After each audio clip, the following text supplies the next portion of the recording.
you think ego death is a good thing or a bad thing? Or do you think ego should be used in a specific way? Or do you think we should avoid all forms of ego? What's ego? Ego, I'm talking about in the sense of arrogance. Okay, so what do you think? I believe that ego is a tool that was given to us. It wasn't there to be completely destroyed, but we were made to be made aware of it. Okay, but what is ego?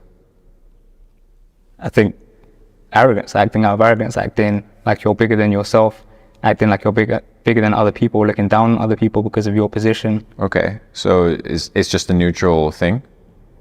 Well, So positive or negative? depends how you use it, right? Yeah, so then just use it well. So you don't think it should be completely destroyed? I mean, use it to motivate yourself. If you're belittling people, then that's on you. You're just living in an illusion, right? If you think you're better than others, you're just dumb. Yeah. You can think you're better than others, that's fine, but it's not real. Mm-hmm. But you can lie yourself into the delusion of, hey, you know what? Maybe I can become a multimillionaire. Maybe I can actually retire my parents out of poverty and out of a bad job. So you can use ego towards saying like, hey, you're the man. Mm-hmm. 100%. As long as you don't trump other people and trample people along the way. Yeah. Yeah. So as you mentioned earlier, we live in a golden age right now. I think there's independent educators, independent artists, independent everything. So in a way, there's no excuse really to not make something of yourself. What would you say to the people that feel like they feel like other people are built different? They are. People are built different. That's why they're better. You have to rebuild yourself if you want a different life.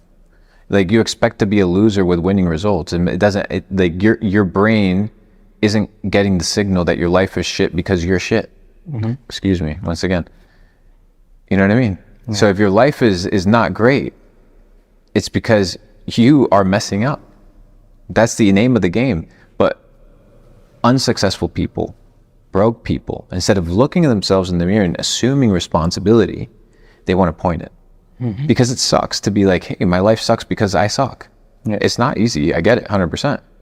However, when you win in life, hey, you're the first one to raise the hand and be like, hey, I did it. Mm-hmm. But with that same level of responsibility, you now can dictate what? Your behaviors. So just start inputting positive behaviors, man. Yeah. Yeah, accountability, I think, is the most important and common trait I've found amongst high performers. On accountability, actually, how far do you think that goes? Do you think you're responsible for not only your actions, but the actions of other people around you as well? No. You're just responsible for what you do. You're responsible for how you act and how you react to situations that come your way. You'd be surprised how much a good attitude controls a situation, how much control you have of a room and an environment based off of your behavior and your tendency. Somebody always sets the tempo, right? So are you responsible for how other people operate? No, not at all. But can you inspire people to operate a specific way? Absolutely. We spoke earlier about positioning, right? There's one clip I saw that I really like the example that you gave about banks, right? And where the word bank comes from and where currency comes from, and positioning yourself correctly with the correct network. How do you think, how much do you think understanding money, understanding banks, understanding the flow of things will change things for people? So it's all about opportunity. You need to go to where the attention is to find opportunity. There's times in crypto where there's massive opportunity because that's where the attention is. So if you position yourself ahead of time, you're going to reap better rewards, or you're going to increase your odds of success. Why? Because you're just positioned better. If you're chasing after an opportunity, like you're chasing a stock that you weren't buying early and getting prepared for, you're chasing it, you're not going to have the same experience. You're not going to have the same level capture of opportunity. So positioning is key, and positioning is important, because positioning gives you the ability to anticipate. Remember, we talked about pattern recognition. Pattern recognition lets you anticipate what's going to take place. You know the winter is coming, so you go a couple months before winter rolls around to get ready for what? For winter. Mm-hmm. Why? Because you know that there's a pattern. There's a pattern for everything in life. How the banks move money, there's a pattern for that. There's a pattern on when elections take place and how the markets react to those elections, how the markets react when different disasters take place. You can analyze patterns, and the best people that analyze patterns make the best predictions. It's all about predictions. Because we talked about this idea of luck, right? And that luck doesn't exist. But what exists is your edge or your probability. And you get your edge and your probability and your information from observation, from observing the things around you.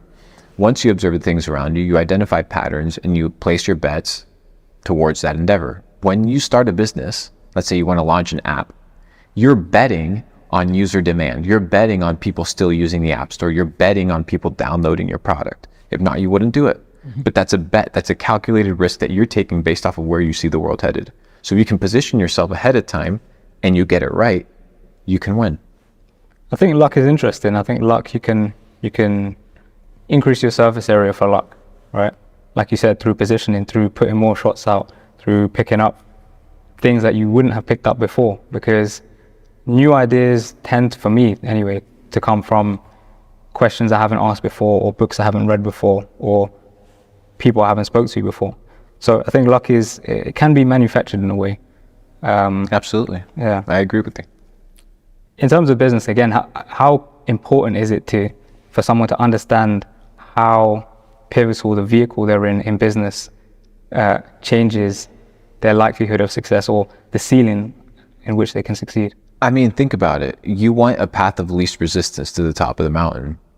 When people look at the money that they're making and then the amount of effort that it takes them to make that money, they're like, you know what? At least I worked hard for my money.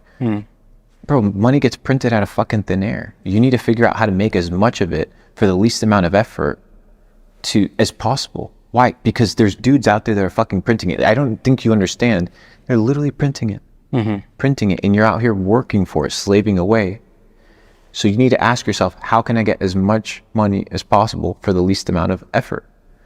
So you need to start a business. You need to be able to understand how to arbitrage. You need to learn how to sell. You need to learn how to market. These basic skills, because the assumption that you're going to find security in a job is a fallacy. They can fire you for any of a million reasons tomorrow. Your skills are what's going to determine if you stay afloat or not, if you have the ability to make money. The job doesn't count. The idea of having a side hustle that you're not actually fully invested doesn't count. You need to be focused on making money. Money is the name of the game. You have to take care of it. Yeah, because I think a lot of people get trapped in a vehicle that is... It's the wrong one, dude. 10 years to get the app to profitability, getting investors, half-assing a business, not going all in. All these things are roadblocks. But when you boil all these things down, what are we trying to accomplish? We're trying to make money. We're trying to be productive. We're trying to gain freedom. In order to gain freedom, you have to have some sort of financial security under your belt. So whatever business you boil it down to, why would you start something complex until you have your foundation secured? You need to have your foundation secured. Play the game, the low-hanging fruit, which is easily accessible in front of you. And creativity there.